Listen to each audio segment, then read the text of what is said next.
Hey everybody, my name's Thomas Turner. I'm a director in our cloud infrastructure practice here at RSM. And I was chatting with one of our private equity clients this morning that owns a lot of restaurants across the United States. And the question they had for me was, hey, we have all these restaurants, and all of these restaurants stood up their own Microsoft 365 environments way back in the day. Now we're hosting financial data in those 365 environments. We have our secret sauce, our recipes in these environments. We're using teams and shifts to collaborate on who's taking what shift, what schedule, things of that nature.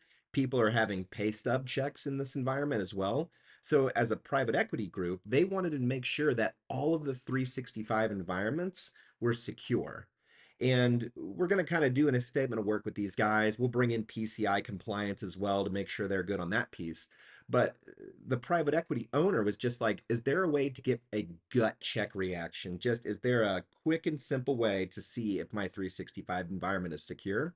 And I said, of course you can do that. You can do it through Secure Score. It's not an end all be all silver bullet, but it's a very good understanding of is your Microsoft 365 or Office 365 environment aligned with Microsoft's leading security practices. So let's jump in and take a look at what the Secure Score can do for you. So here I'm in a browser and I'm going to log into security.microsoft.com.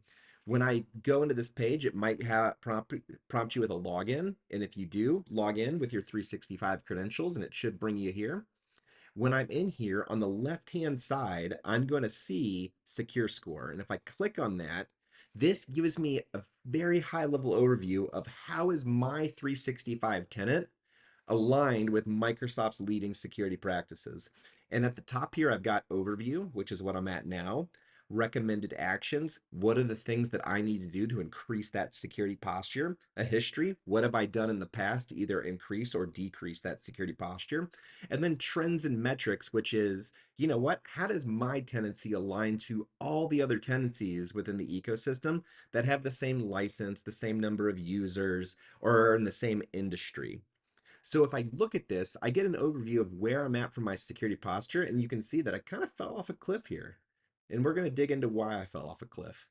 If I scroll down, I get a breakdown, identity. How am I protecting usernames and passwords? Data, how am I protecting those recipes? And then applications, how am I protecting Word, Excel, PowerPoint, Outlook, or any third-party applications I might have tied in through SSO? At the bottom here, I get those recommended actions. And then I get a comparison view if I'm going to compare against my industry, other tendencies of my same seat count, and then the history of like, why are my points changing? What's going on with my graph and why is it fluctuating? If I scroll to the top here and click on recommended actions, this is where you're going to see step by step everything that you need to do to secure your tenancy. So my recommendation to that private equity owner was, hey, grab your IT guys, grab this list. You can export it into Excel, but tell them, hey guys, every week we want to knock out one, two, three, or four of these recommended actions. And every week, that IT or that private equity owner should be able to sit down with his IT staff and he should be able to quickly spot check this because you're going to see this trend line here going up based on the amount of recommendations that they knock out. Now, these recommendations and they don't update instantaneously. I think it takes 24, 72 hours for it to update somewhere in that range.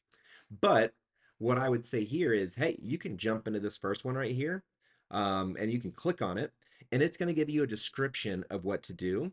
It's going to give you an implementation status. It's going to give you very high level steps on how to implement it, and then a link to the actual Microsoft documentation to implement this, and then a history of if you've implemented it or not. The other thing you'll get here is edit the status or action plan. Are we going to address this? Are we planning on doing it? Is this something that we're just going to accept the risk because we're a restaurant and this doesn't apply to us? Are we fixing it through a third party like Duo or Cisco or something else? Um, or do we have some type of alternative thing we need to put in there? And then we can type notes in for what we're doing.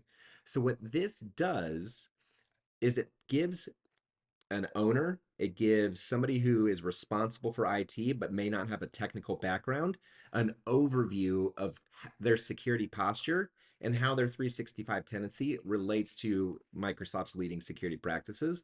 But then again, it also gives them step by step, these are the things you need to do to secure your tenancy.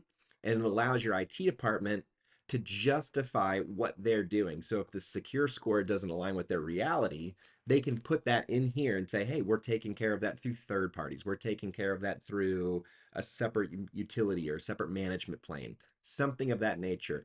But this can give leadership, non-technical owners, things of that nature, some peace of mind to say, hey, gut check, is my 365 tenancy secure? Is it where I feel it should be? And this is a great tool that you can use. If you need any help, or if you're looking for a deep dive into any of these recommendations, how to enable them, what the end user impact would be, how does this increase or decrease my end user's productivity, things of that nature, feel free to reach out to RSM. We're always happy to help you.